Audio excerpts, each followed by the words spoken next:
Jesse. Yeah. And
okay. Yeah. Welcome to the first lecture of 16A in Wheeler Hall. I really like teaching here compared to Zellerbach because I have the advantage of being able to see the entire room when I'm lecturing, as opposed to Zellerbach where I really cannot even see half of you. So it's nice to be back in this classroom. Hopefully everyone can find a seat. And for the rest of the semester, we'll be right here in this room. So today we're going to continue talking about Gaussian elimination, which we started off last time. But before we start, I had just a couple of little administrative details I wanted to talk about. First, I got a lot of questions about, the role of lecture and discussion and lab and how these all interrelate. In a class like 16A, where there's a lot of different things, there's lecture, discussion, homework, labs.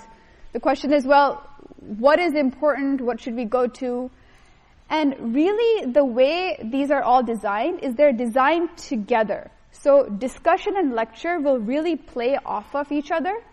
And, it might be that there are some things that might be unclear in lecture, but this will be clarified further in discussion. So discussion will go into a lot more detail about things, whereas lecture is designed to be much more high level. So don't feel like you have to understand every single thing perfectly the first time you hear it in lecture. That's not how the class is designed.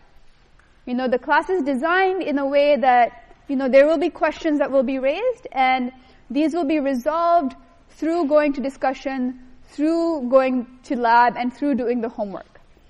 There's also the series of course notes that we're writing for this class. Versions from last year are already up, and we'll be updating and, adding to these as we go along.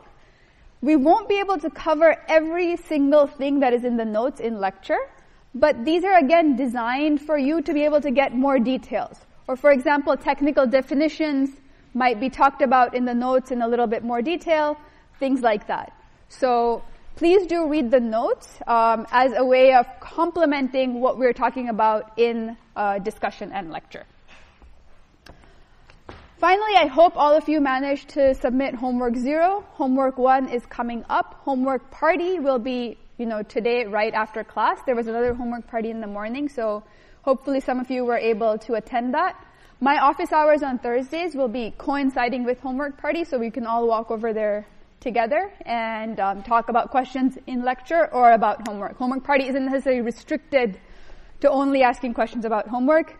You can ask questions about whatever material you would like. Finally, for the people who are looking at homework 1, if you might have noticed, the troll problem that is on the homework is very similar to the image superposition example that we did in lecture. So in lecture, we saw a superposition of images. What you're seeing in the homework is a superposition of audio files. So keep that in mind as you're going through the homework and thinking about what you're doing. There's a question. Do we have to do the self-grade on the homework 0? The answer is yes. Okay, so let's get started. And we talked last time basically about Gaussian elimination, but today I wanted to go through some more, somewhat, in a way, trickier examples. We did some straightforward ones last time, and I wanted to go more in detail. So let's think about the following example. We have 2y plus 3z equal to 2, and we have x plus y equal to 1. So this is a really straightforward system of equations. Take a minute, think about it, and you don't have to solve it using Gaussian elimination, but how many solutions do you think that this system of equations has? An infinite number of solutions, right? That's what we really expect. So let's go ahead and do the Gaussian elimination. Let's write this out in our usual form. So I have now 0, 2, 3, and then we have 1, 1, 0, and I have this is equal to 2, and this is equal to 1. And what do I see here? First of all, I see that there's a 0 here, right? My leading coefficient in my top row is 0, and we don't like that. We want to have basically the leading coefficient be a non-zero number and ideally be 1. So what I'm going to do is I'm going to do a row operation, swap R1, R2. These operations that we do in the process of Gaussian elimination, these are often called row operations. You can call them swapping and adding and linear combinations, whatever you want, but you might hear this term row operations coming up somewhere. So here, now we swap these two and we get 1, 1, 0, and then 0, 2, 3, and then 1, 2. So now I have basically the first row has a leading coefficient of 1 corresponding to the first variable. Right? So great. Now I look at the second row. Do I need to eliminate the first variable from the second row? It's already done for me, right? So what do I want to do? What do I want this entry to be? A 1. So what am I going to do? I'm going to do the row operation of dividing R2 by 2. I'm going to get a 1, 1, 0, 1, 2, and then here I'm going to get 2 divided by 1 is 1, 3 divided by 2 is 2, and 2 divided by 1 is equal to 1. Is what I'm going to get in the... Did I do this right? Oh, did I swap these right? Oh, divide by 2, sorry. 2 divided by 2 is 1. Yes, thank you. Okay. So I have this, and now what do I want to do? Can I somehow get rid of this 3 halves? Like the examples we had before, we always had just zeros and ones in the bottom row. But we kind of can't do that anymore, right? We're stuck. Like none of the row operations that we know are valid are going to help us anymore. So we've reached another type of stopping condition. And if we look at this, we can do one other step, which is we can say, well, let's try to do some kind of back substitution. What is this last row saying? This last row is giving us a relationship between y and z, right? This column is corresponding to y. This column is corresponding to z.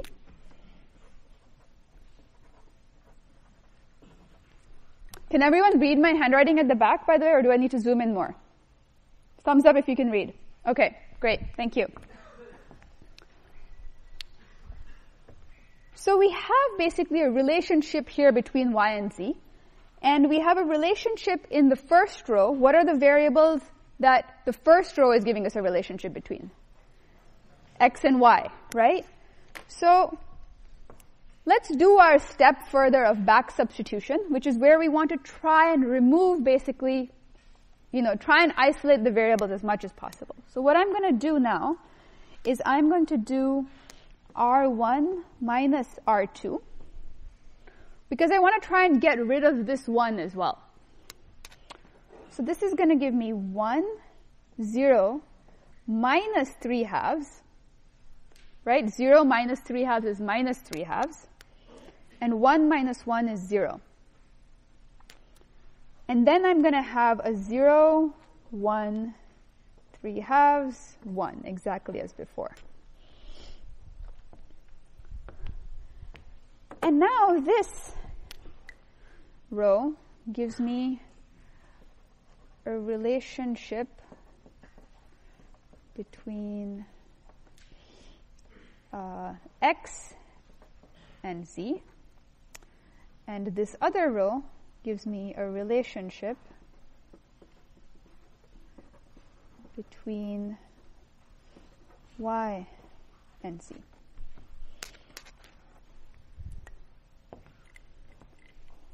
Okay?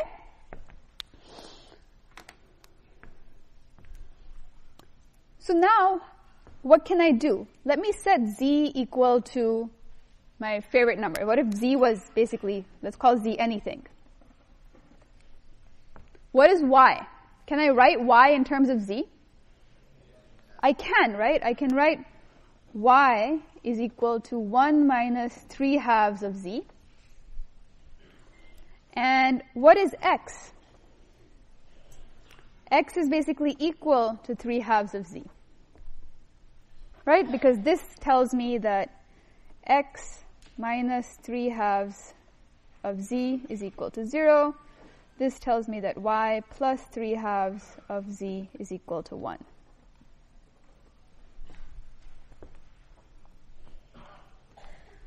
Everyone with me here? Oh, hey.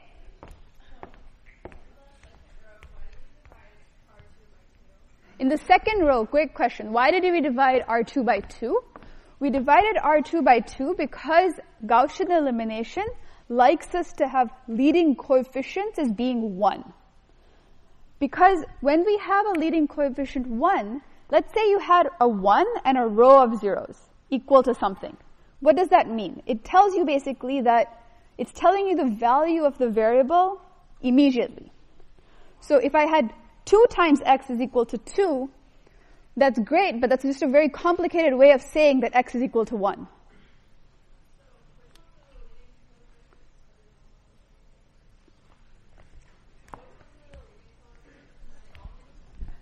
Great question. Which ones are the leading coefficients? So basically you look at the first row, and the first non-zero coefficient is what I'm calling the leading coefficient. So in the second row, this entry is the first non-zero coefficient, which is why I want to call it the leading coefficient of the second row. Does that make sense? Okay, great. Yes, question?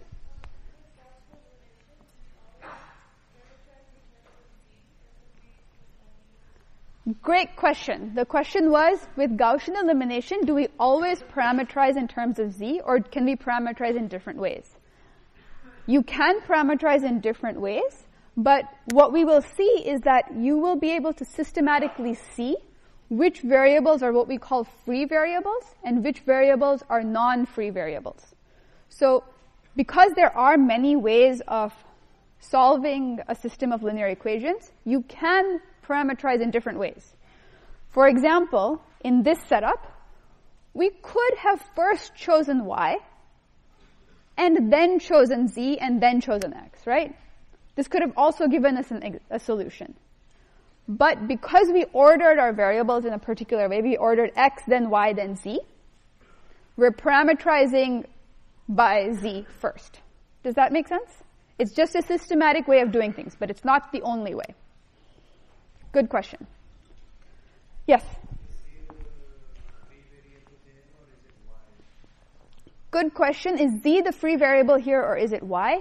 Here we're going to think about z as the free variable because that's the one we're assigning first, and then it's giving us values for y and x. But again, if you had solved it a different way, if you had relabeled your variables, it might have been something else. Okay, great. These are all very good questions. Please keep them coming. So what I want to point out here is if you see in this matrix, we have this kind of very nice structure showing up here, this ones and these zeros.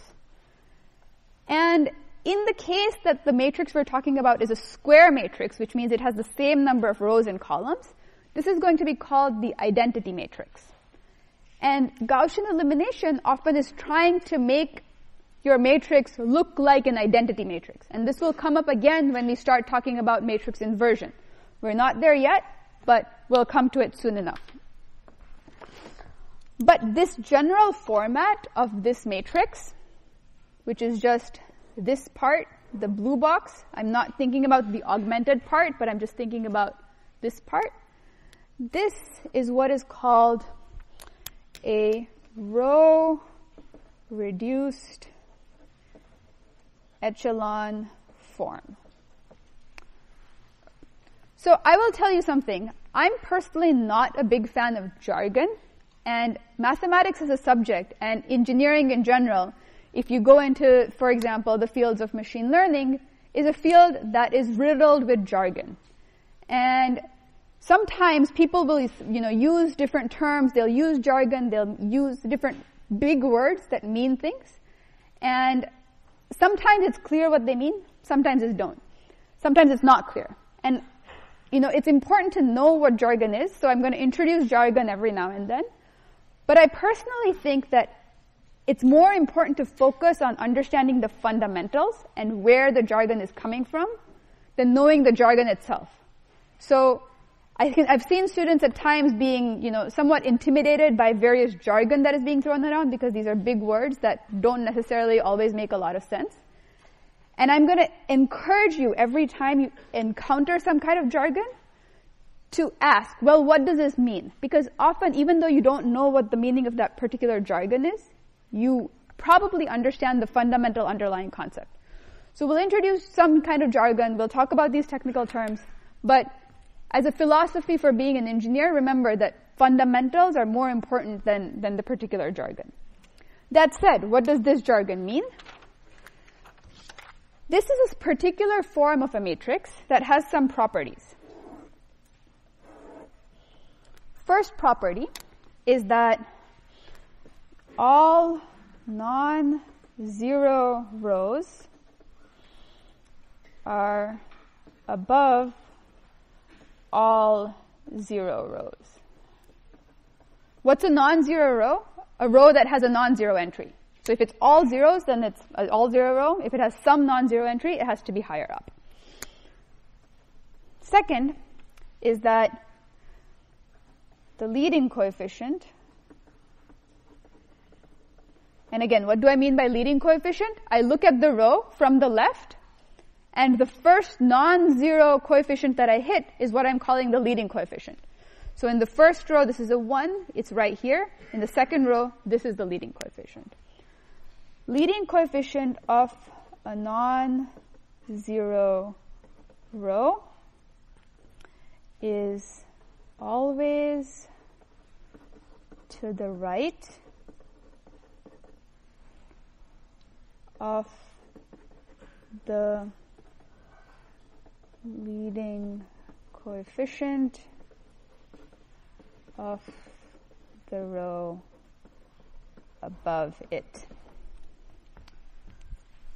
So if I look at this matrix here, the leading coefficient in the first row is 2, and the leading coefficient in the second row is 1, and this 1 is not to the right of this 2. This 1 is to the left of this 2, right?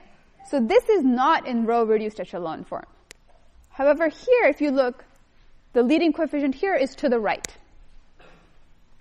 It's basically, what this is trying to say is it's saying it's systematizing our step-by-step. Take one variable, eliminate it from everywhere. Take the next variable, eliminate it from everywhere. This is just a way of formalizing that intuition that we have. Then the third point is that the leading entry is 1. This leading coefficient is exactly 1. And the fourth point is that each column with a leading 1 has zeros everywhere else. So basically, if I have a leading 1, so in this column, there's a leading 1 here. It means that there's zeros above it and zeros below it. There's a leading 1 in this column, so there's no rows above it, but there's zeros below it. But in the third column, I don't have any leading 1s, right? The third column is never a leading coefficient. So here, it's okay to have non-zeros. If I have a matrix that satisfies just these two properties, the first two, sometimes you will hear this as being called row echelon form. Again, these are just some terms that are useful to know. You might come across them in some other contexts. But what I really want you to understand is the process, the systematization of Gaussian elimination, where we're taking one variable, systematically eliminating it, then taking the next variable, systematically eliminating it. Okay? So don't worry if you don't like the terminology. I don't particularly like it either.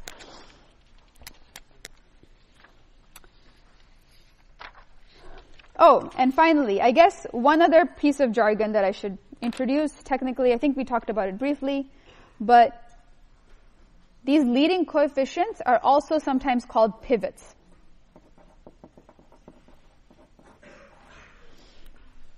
So you want to try and make your pivots be 1. So here, your pivots are not 1 because your leading coefficients are not 1. But here you want to try and have your pivots be 1. Okay, so that's just some jargon for the sake of jargon. Everyone with me here? Yes, question. White t-shirt. Just for the process of Gaussian elimination, why did you go for the upper triangular form first? Question was, in the process of Gaussian elimination, why didn't you go for the upper triangular form first? That's a great question. So actually, because this is the way the shape of this matrix is, this is kind of an upper triangular matrix because there's no full diagonal, right? If this had another row, this could be a full diagonal, and within that, it would be upper triangular. So this is actually still a kind of upper triangular matrix. Great question. Yeah, another question.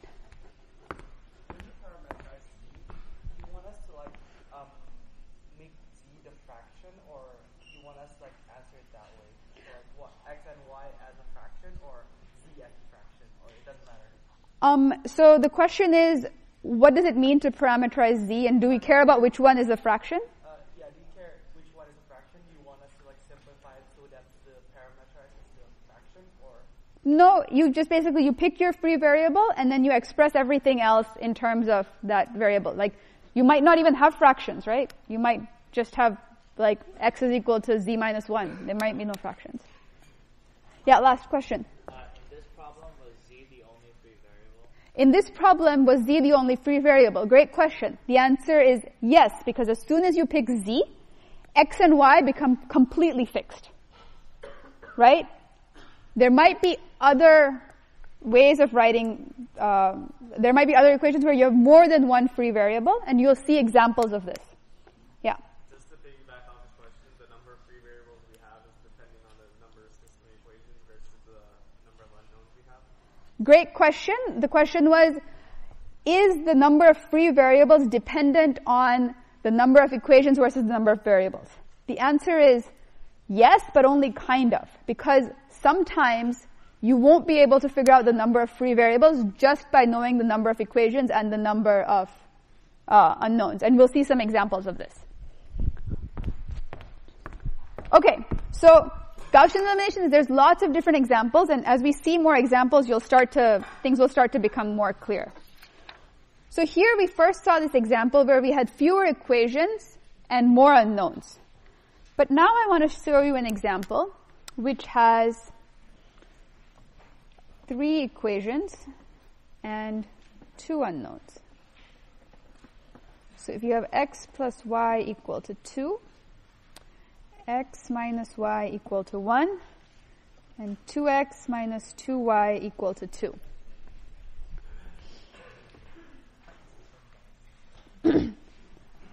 So how would you solve this? Again, here you have 1, 1, 2, 1 minus 1, 1, 2 minus 2, 2.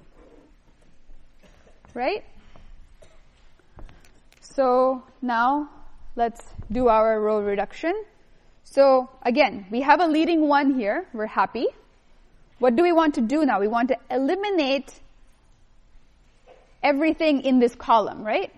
So we want to make a 0 here and a 0 here. So I'm going to say R2 minus R1 is the first operation I'm going to do, first row operation. So I'm going to have 1, 1, 2. Here I get a 0, 1 minus 1. Here I get a minus 2, minus 1, minus 1. And here I get a minus 1. And then the last row is just the same. And then what do I want to do? I'm just going to divide my row R2 by minus 2, which gives me 1, 1, 2, 0, 1, 1 half, and 2 minus 2, 2. Now what is the next row operation I want to do? What is my mission? Create zeros in the first column, right? So what row operation should I be doing? R3 minus 2R1, right? So I get, basically I want to try and make a 0 here, so I get 2 minus 1, minus, 2 minus 2 times 1 is 0. Minus 2 will give me, I guess, minus 4. And 2 minus 4 will give me minus 2. And here I have a half, and here I have a 2. This then lets me say 1, 1, 2, 0, 1, 1 half, 0, I guess 1 and 1 half. Now what's the operation I'm going to do? Now I go to my second row, right? So now I've taken my first variable and I've eliminated it from all of the other equations, right? X was my first variable. X now no longer shows up in the second or the third row. I've succeeded in eliminating X. Next job is to try and eliminate Y, right? So now I focus on the second row. I've already made the leading coefficient here 1. So now I use the second row to eliminate from the third row. So I do R3 minus R2, which gives me 1, 1, 2, 0, 1, 1 half, and 0, 0, 0.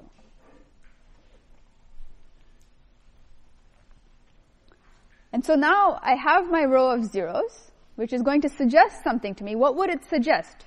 What are you tempted to think if you see a row of zeros? Infinite solutions. But do we have infinite solutions here?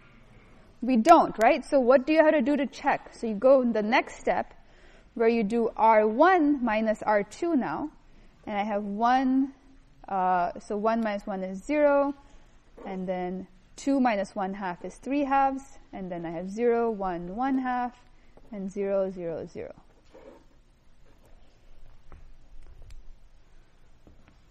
So this row of zeros, what did this row of zeros tell us? This row of zeros told us that, look, there's some redundancy in your equations.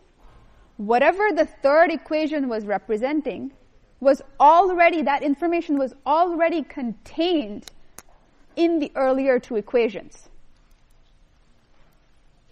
Right? And so if you had exactly n equations and n unknowns, then that row of zeros would let you conclude that, oh, you have an infinite number of solutions.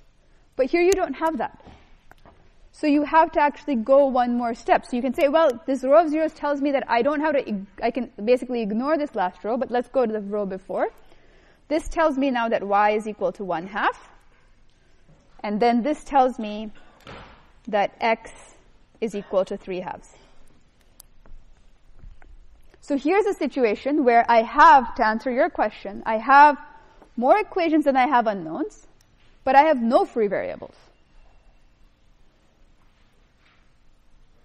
Yeah? Okay, so I get that this process, like if you have a lot of equations, it's nice.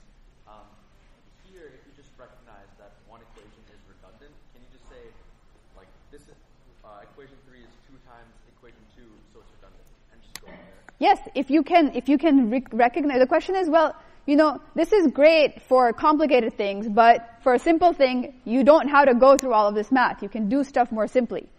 Absolutely, right? But what we're designing tools for is for the complicated stuff. We're seeing it in terms of simple examples because simple examples are illustrative and they help us see what's going on. Yeah?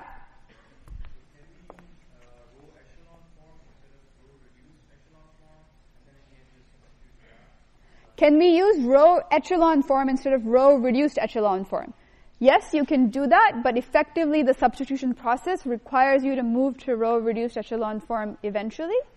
But you can solve things any which way you like. Like, there's no, on an exam question and a homework question, if we want you to solve something some way, we'll tell you. In life, you're always welcome to use whatever method you want. There was a question at the back in the black t-shirt. Yeah. I answered it? Okay, great. Okay. Last question, or last two questions. So for the operations, do you have to write the operations and we also have to write that point for In general, yes. The question is, how do you write on homework? How much information do you have to give? Give all the information. Yeah.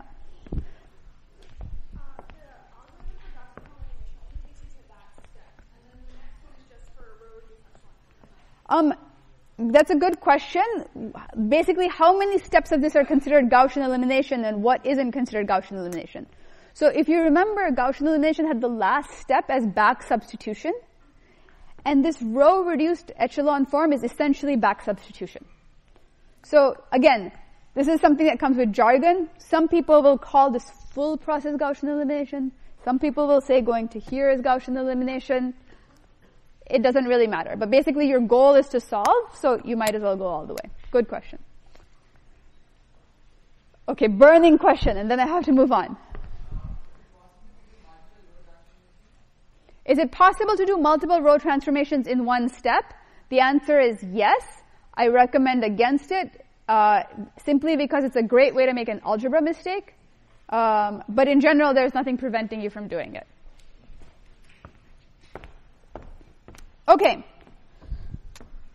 So, this is one example, and then I kind of want to do 2 quick examples just to show you. Let's say I have x plus y plus z equal to 1 and x plus y plus z equal to 2. So just to answer this question about free variables, right? What do we know? How many solutions does this have? This doesn't have solutions, right? But we have more variables than we have constraints. So just by saying that, okay, let's look at the number of variables and the number of constraints, we cannot figure out what's going on. And you'll see that if you do Gaussian elimination, this will show up. Here you will get now 1, 1, 1, 1, 0, 0, 0, 1. You'll get this inconsistency. Okay? Finally, I guess let's look at one last example.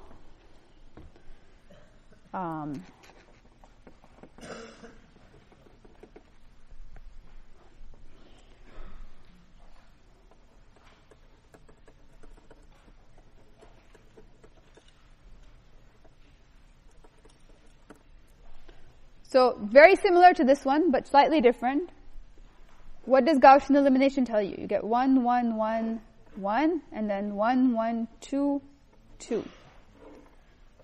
When I do the first row reduction, I get 1, 1, 1, 1, and 0, 0, 1, 1.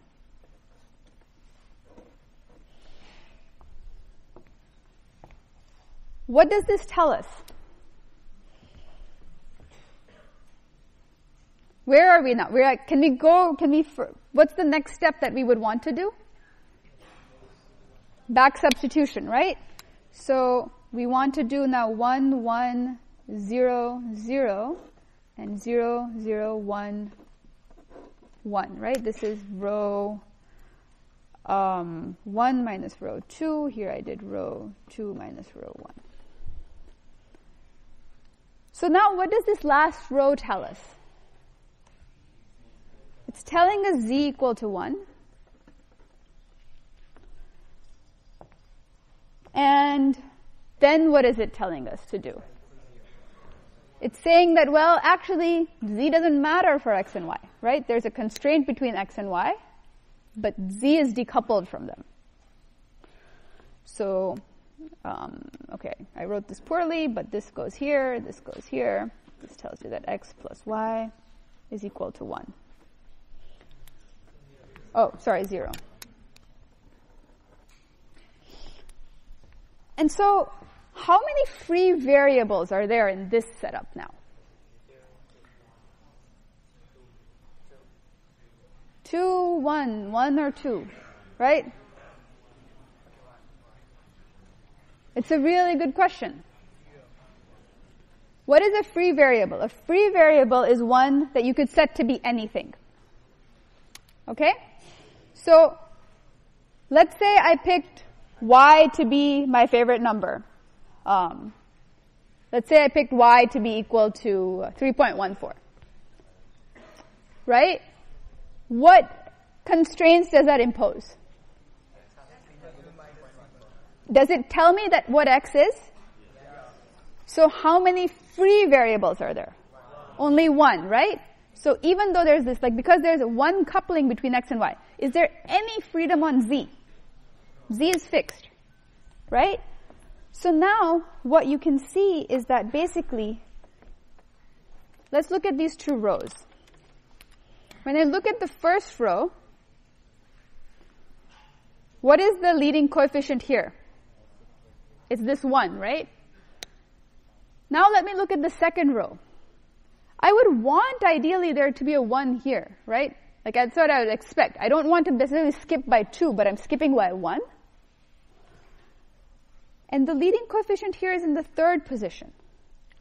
So basically, if I have a column in which there is no leading coefficient of 1, so if I look at the second column has an entry, but it doesn't have a leading coefficient of 1,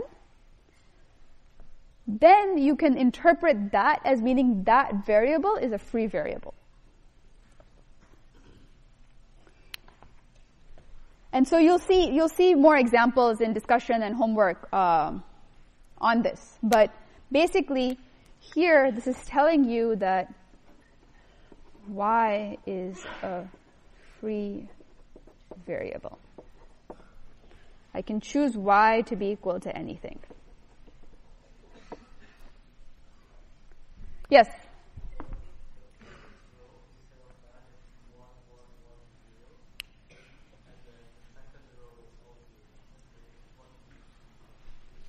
So this is a specific example, and basically you're going to see more examples like this. I want to move on in the interest of time, but it's a good question. So let's hold that. This will become clearer in discussion. But I just want you to see that basically there will be cases when y will not be a free variable. There will be cases where y will not be a free variable. There will be cases when you will have a constraint on y, even with just two equations. Okay? I'm going to ask you to hold questions, because otherwise we will never get through class.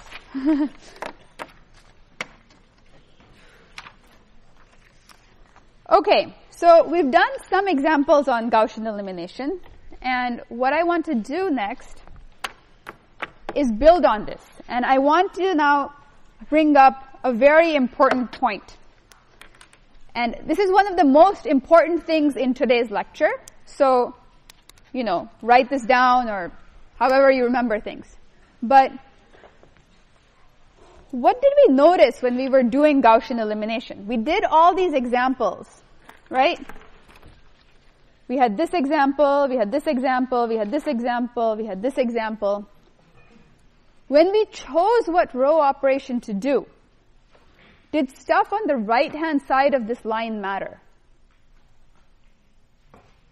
We didn't care, right?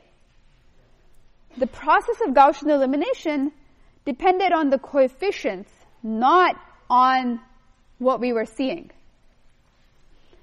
And this is the thing that I want you to just keep in mind, and we'll come back to this.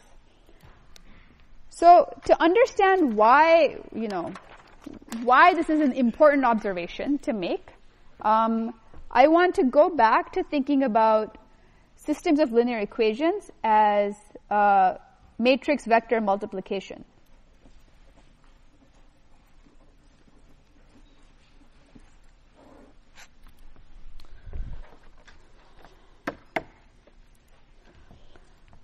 So we talked about what a vector is last time. What is a matrix?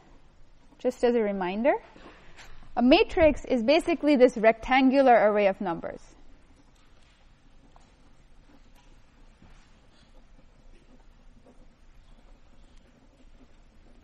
And I want to differentiate between a matrix and an augmented matrix. When I draw a picture like this, where there's a line, that means something different from when I draw a picture that is just like this. This is a matrix. This is an augmented matrix.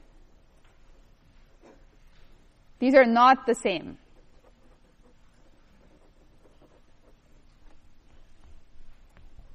This is representing an equation.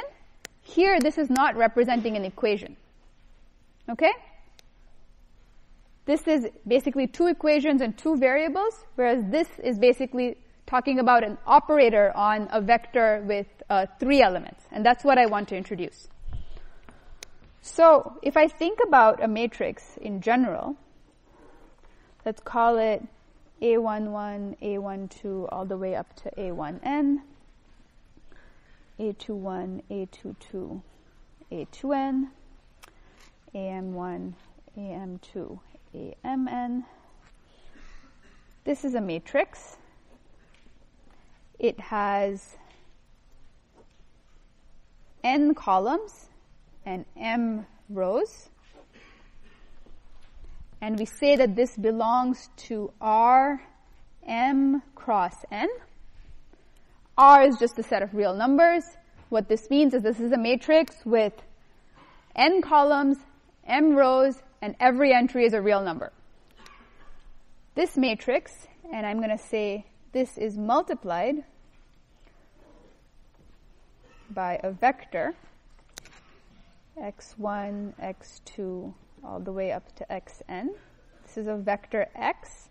I write this as this belongs to Rn because this has n rows and exactly one column. So I can write it as Rn by 1. And I write it with this notation of having an arrow on top. And this I'm going to write. So remember, what is this notation saying? This is basically saying that I'm trying to set up a system of equations, right? What is the number of variables in my system of equations if I have n things here? N, right? What is the number of equations that I have? M. So when I'm writing out the right-hand side here, what should be the length of this vector? M, right? It's important to remember that the length of the x vector and the length of the b vector might not be the same. So this is b1, b2, all the way up to bm. I'm going to call this my b vector, and this belongs to Rm.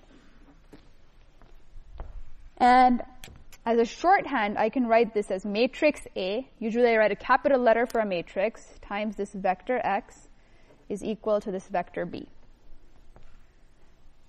And here we can think about this matrix vector multiplication that we're defining. We're basically defining this, and we're saying this matrix A is transforming. It's an operator that takes this vector x and gives you this vector b. Right? Just like functions take an input and give you an output, this matrix vector multiplication is basically, taking a vector and transforming it to give you another vector. And we're going to come back to this perspective in a couple of lectures. So this is basically, you can think of a matrix as an operator. So we started with this, just this as a notation for a system of linear equations, but now we're moving into something slightly different, right? Each row here is an equation. Each column basically represents a variable, right? So, for example, if I have, let's say 1, 2, 3, 9, 8, 7 times x1, x2, x3, this is basically equal to x1 plus 2x2 plus 3x3 in the first element, and then 9x1 plus 8x2 plus 7x3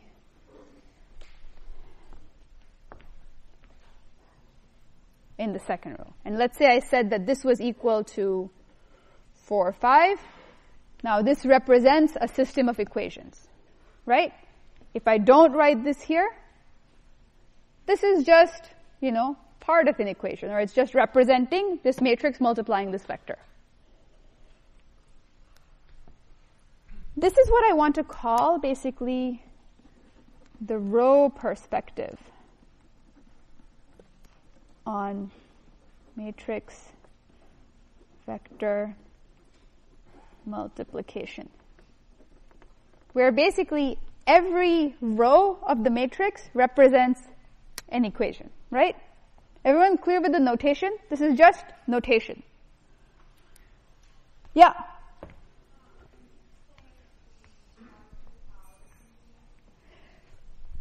The question was, can you explain the R2 power symbol?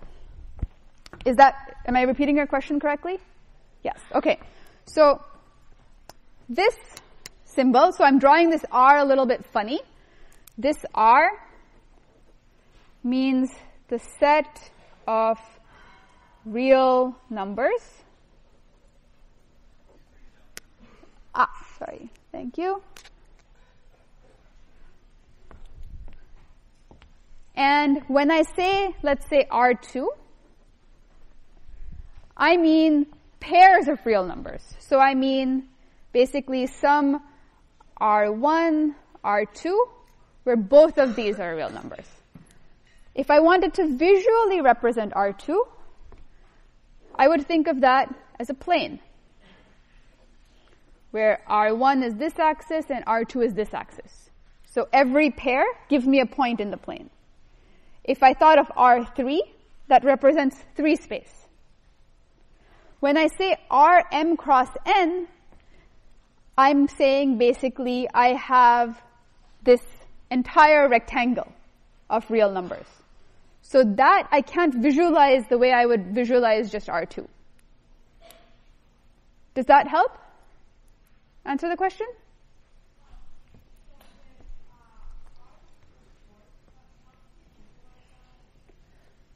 When R to the 4th, how do you visualize that? You can't. That's a really good question. But I don't know. Yeah, like visualizing basically anything that's, you can visualize 1 dimension, 2 dimension, 3 dimension. 4-dimensional things are pictures in our imagination. Yeah. Okay, red t-shirt. I made them up. Yeah. Good question. I was just saying that if I wanted to write this as some AX, if I wanted to write AX equal to B, and I said B was equal to 4, 5, and I said X was equal to this guy, and A was equal to this, I could represent. I made up 4 and 5 entirely. So, yeah, good question. Okay. Everyone with me? Okay.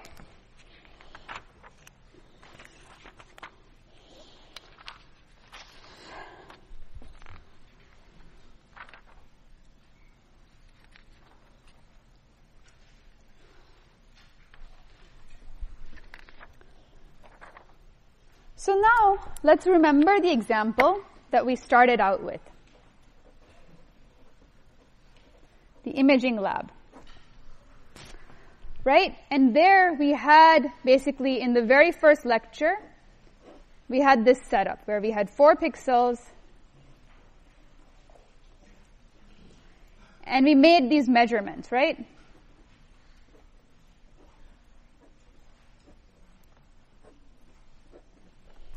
And we had the equations basically x1 plus x2 equal to b1, and then we had x3 plus x4 is equal to b2, and we had x1 plus x3 is equal to b3, and then we had x2 plus x4 is equal to b4, and then we had x1 plus x4 is equal to b5.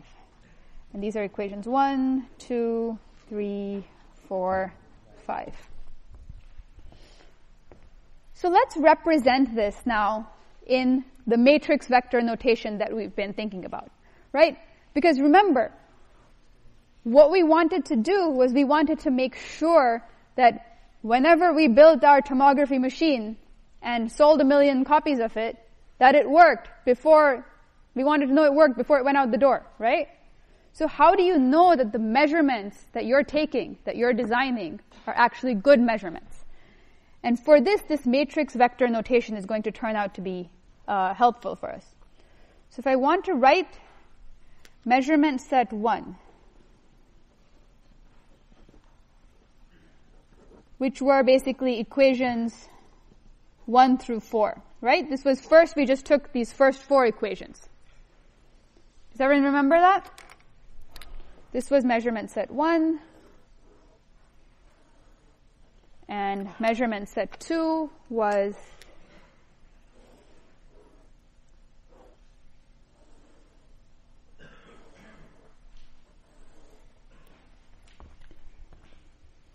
right? Remember that we decided to substitute the last equation out? So let's write the first 4 equations over here in matrix vector form. 0, 0, 1, 1. I have 1, 1, 0, 0, 0, 0, 1, 1, 1, 0, 1, 0. And then I have 0, 1, 0, 1. And then I had this x1, x2, x3, x4.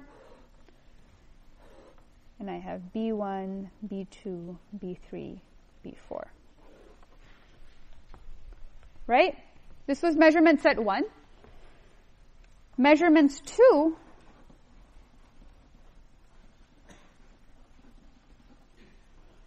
were, let's say, equations 1 to 3 and then equation 5. And if I write that out, I had 1, 1, 0, 0, 0, 0, 1, 1, 1, 0, 1, 0. And then I had 1, 0, 0, 1, x1, x2, x3, x4 equal to b1, b2, b3, b5.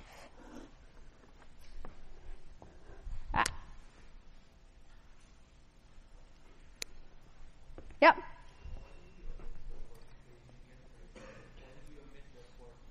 Why did I omit the fourth equation?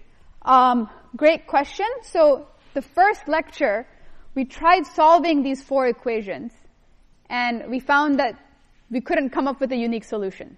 And so we said, let's take this 5th measurement. And so we're trying to compare which sets of measurements are good measurements. How would I decide? Basically, what did I do? I looked at basically energy source here, energy source here, energy source here, and energy source here. This was the very first lecture that we did. And there we said that, okay, if we try and solve these, and it's good to quickly remind yourself to just try and solve these, you'll find that you won't be able to get a unique solution. And so we said, well, if we take a 5th measurement, maybe we can get this unique solution.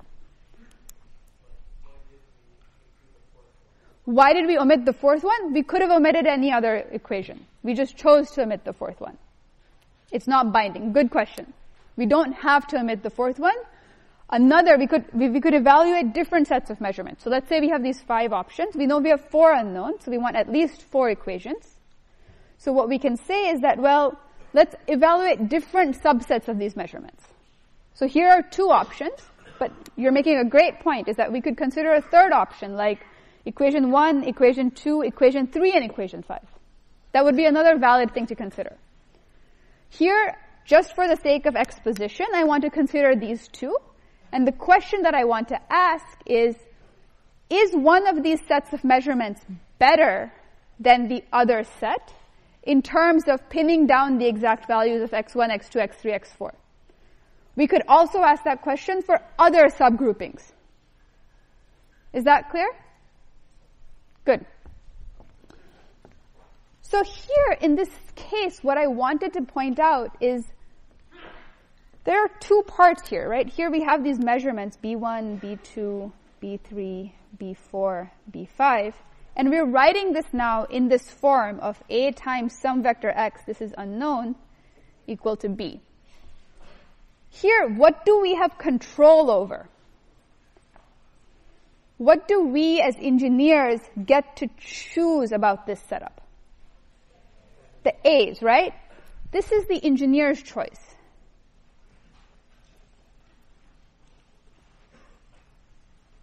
And B is decided by nature. We don't get to choose what the measurements are, right? Whatever data comes out, it comes out, right? There's nothing we can do about that. Nature is controlling that. So ideally, do we want to be able to decide whether our machine works looking at B, or do we want to be able to decide when our machine works looking at A? A, right? Because that's what we have control over. You don't want it to fail because it took a certain measurement. You want to know out the door. But what was the nice thing about Gaussian elimination? When you're doing Gaussian elimination to solve a system of equations, does it matter? The operations that you do, they don't actually depend on the B, right? They don't depend on the measurements. So what this is suggesting is that you can figure out whether or not your measurements are going to give you the right answer just by looking at this matrix, without even figuring out what these are. There's a small case where you might have noisy observations and you might have inconsistent equations. And this is something that we're going to come to in the 3rd module. But for now, we're going to pretend that we never have any noise in our measurements. So we're going to pretend that our measurements are always perfectly accurate. Noise we will deal with later in Module 3. So the question we now want to ask is this A matrix better or is this A matrix better? And for that, we want to basically learn a little bit more about matrices and vectors. And to answer this question, we're going to do a little bit more linear algebra. And this is going to be kind of the rest of today's lecture, and setting up for the lecture that we're going to have on Tuesday is going to help us understand properties of this matrix that can tell us, is our system going to be solvable or not? So is everyone clear on what our goal is? Goal, understand just by looking at A if our system will give us a unique solution. We won't fully answer this today, but in the next lectures we will. But keep this question in mind.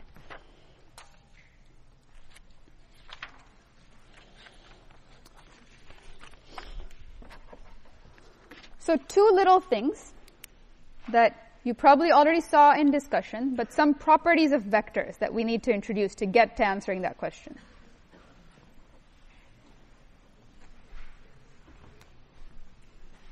So first is vector addition. Let's say I have x equal to x1, x2, y is equal to y1, y2. Then I can write x plus y is equal to x1 plus y1, x2 plus y2. I can add things component-wise. So if I say like I have 1, 2 plus, 13, 14, I will get 14, 16. Straightforward.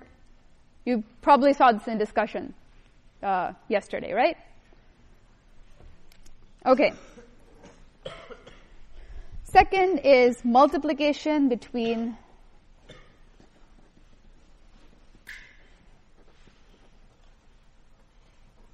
a scalar and a vector.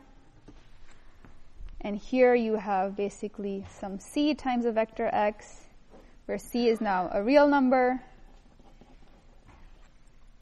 is just cx1, cx2.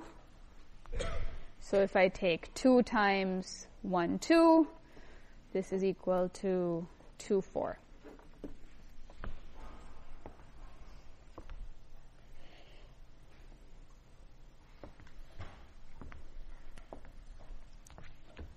Okay. This is stuff you saw to some extent, I think, yesterday, so I won't spend a lot of time on it. But I want to use this to now introduce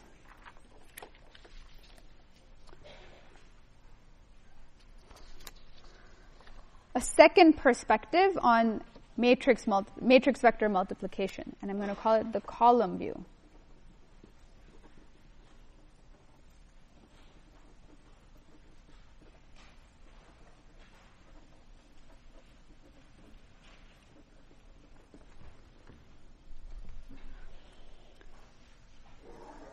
So let's say I have this matrix A.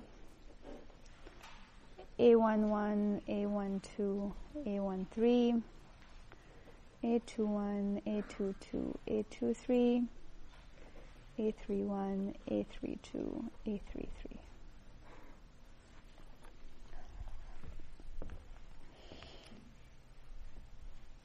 This is a matrix. I want to, and I've been looking at this all this time. We've been focusing on these rows, right? Because these rows to us mean equations. But I want to now instead look at the columns of A. And these columns of A, they look like vectors, right?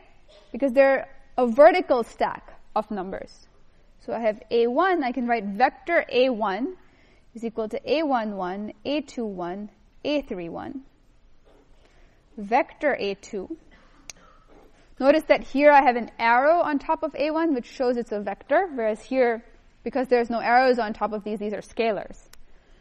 This is A12, A22, A32. And A3 is equal to A13, A23, A33. Then I can write A basically as vector A1 followed by vector A2 followed by vector A3. Does everyone see that this is just an equivalent way of writing the matrix A? So these columns are now associated each with a variable, right? When I consider A times X, when I think of A1, A2, A3 times X1, X2, X3,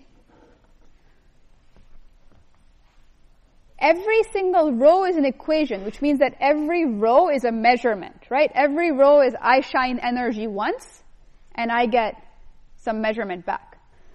But if I want to look at now the role of X1 across all of my measurements, across all of my equations, where is that information contained?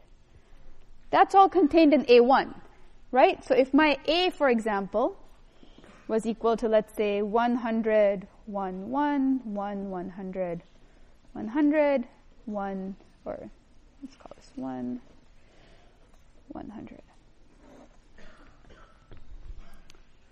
This is saying, oh, sorry, thank you. Yeah, actually, can I nominate some people in class whose job it is to tell me when you cannot see the document camera? Like, I would ideally like someone who tends to sit on this side of class and someone who tends to sit on that side of class. If you can volunteer to do this job, everyone here will be grateful to you forever. Okay, great. Thank you. Two of you on this side. Someone on this side. Okay, red shirt. Thank you so much. Please wave at me if you cannot see. Or tell me, just shout out, can't see document camera. I really wish we had whiteboards or blackboards. Like, teaching on a document camera is really hard because you have to keep, like, juggling all of your paper around. But sadly, this room does not have whiteboards. But we're going to do the best we can with the document camera. Anyway, back to the regular programming. Here, where were we looking at? We were looking at this matrix A. If now you see that the first column is 100, 1, 1, this means that X1, the unknown X1, had a lot more weight in the first experiment than in the second and third experiments. Right? It was much more influential in the first experiment than in the later ones. In the second experiment, on the other hand, the second variable was more influential. In the third experiment, the third one was more influential. So basically what you can think of this is that these columns are telling you about how sensitive each experiment was to each part of your unknowns. And this basically brings us to this column perspective. So if I think about now, let's say I take A1 x1 plus A2 x2 plus A3 x3, right? This is a weighted sum of columns of A, or a linear combination.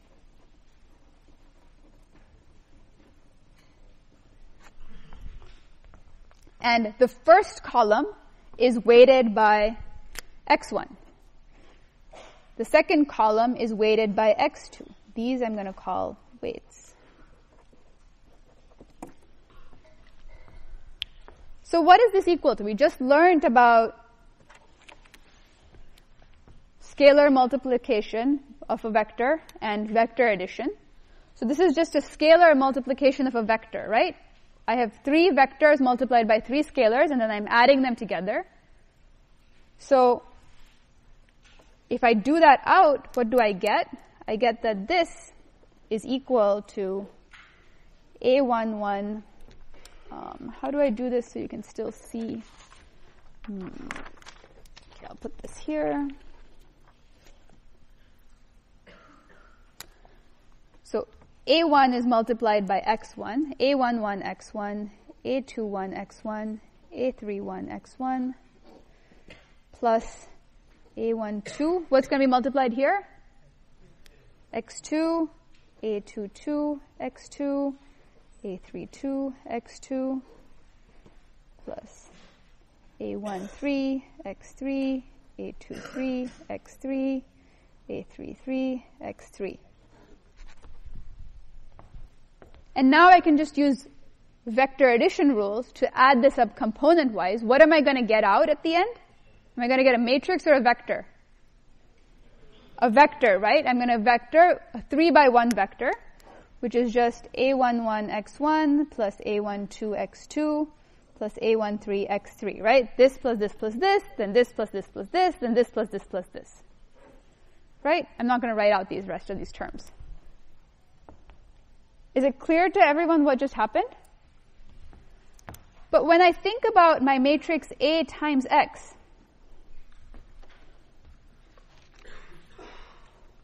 what did I write out as A times X? This was basically just A11, A12, A13, A21, A22, A23, A31, A32, A33 times x1, x2, x3.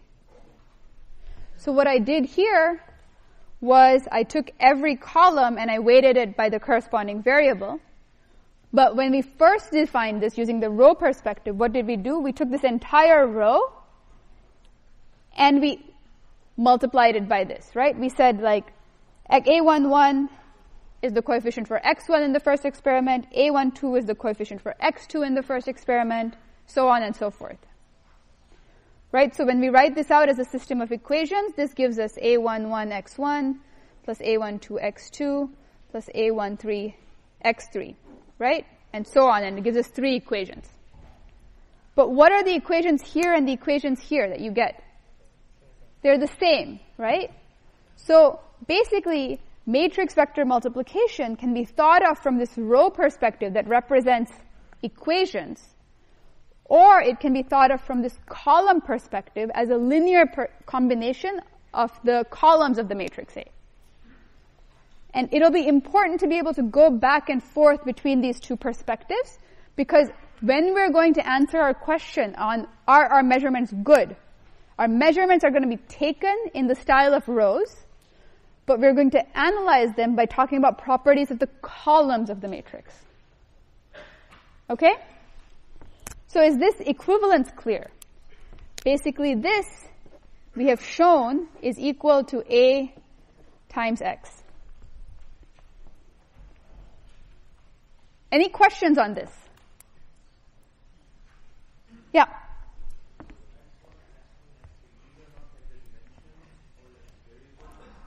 The question was, are x1, x2, x3 dimensions? No, they're not. They are variables. They are the unknowns. But they're scalars. So if you want to think about, just take the example. Take this. It's worth doing as an exercise. Take a matrix. For example, let's take one of these examples that we just did. Anyway. Let's take 1, 2, 3, 6, 7, 8 times 2, 3. No, 2, 3, 5. Let's say. Do out basically both ways of multiplication. You'll see that you get the same answer. And here you just proved it. Worth doing this example on your own time.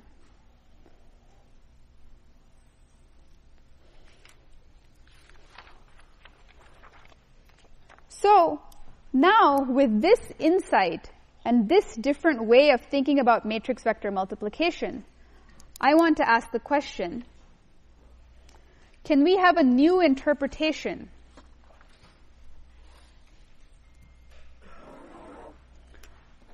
does this give an interpretation for ax equal to b that is different? So here, if I'm giving you a vector b, and I have the vectors that are the columns of A, an alternative way of thinking about ax equal to b is to say, can I express b as a linear combination of the columns of A? Right? Can I express b as the linear combination of A1, A2, and A3? Because A times X is basically representing a linear combination, right? AX, linear combination of columns of A. And we know how to solve this, basically, using Gaussian elimination, right? So what we can say is that, well, if you can express B as a linear combination of the columns of A, then you can find that linear combination. And when I mean that linear combination, I mean these weights, x1, x2, and x3, by solving the system of equations ax equal to b. So let's think about this in an example. And this example will help us define this notion of span.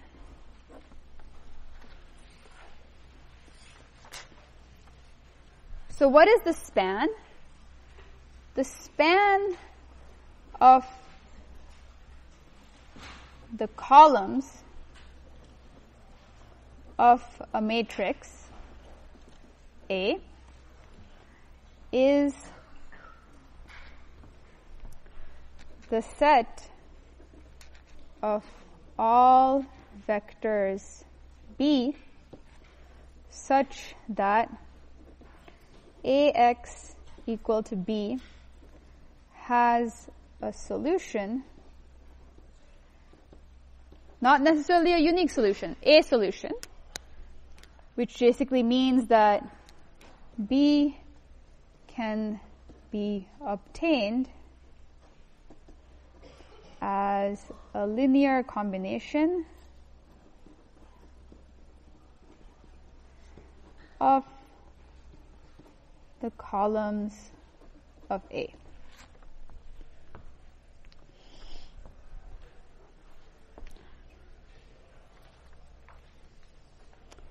And I have 5 minutes, so I have exactly enough time to do this example, which is, say, let us take A is equal to 1, 1, and 1 minus 1. And let me draw this.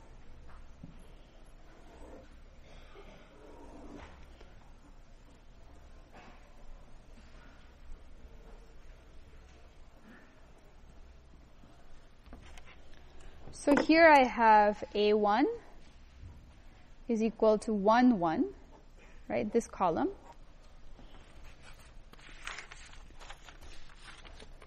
Okay. Where's my colors go? And I have this column, which is A2, which is equal to 1 minus 1.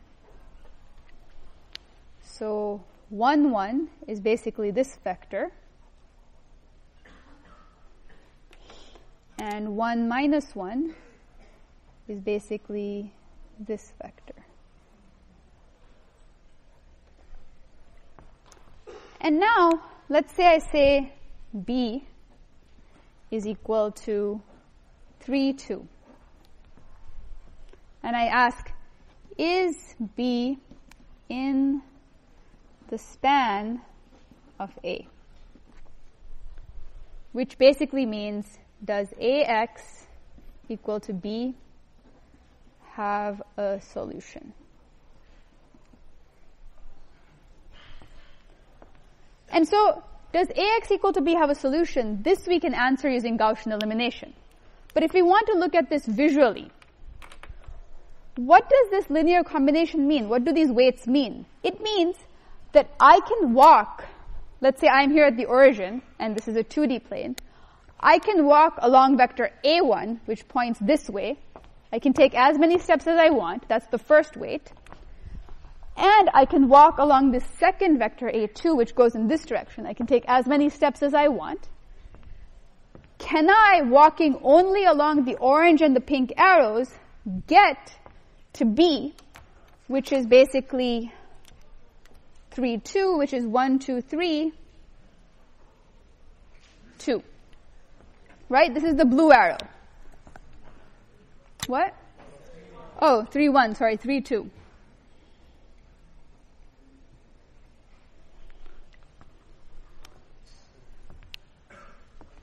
And how can I do that? Is it clear how many steps should I take along A1? 2.5 steps. And how many steps do I take along A2? A half a step, right? Now if I gave you a different B, can you solve this? Turns out that the span of this particular set of vectors is the entire two-dimensional plane. But if instead instead of A2 being here, I gave you that this was your A2, could you reach B? No. So the span here is just this limited set. So we're going to build on all of this next time. This is just the basic idea. We're going to move in the next lecture to talking about linear dependence and independence and how this relates to systems of equations.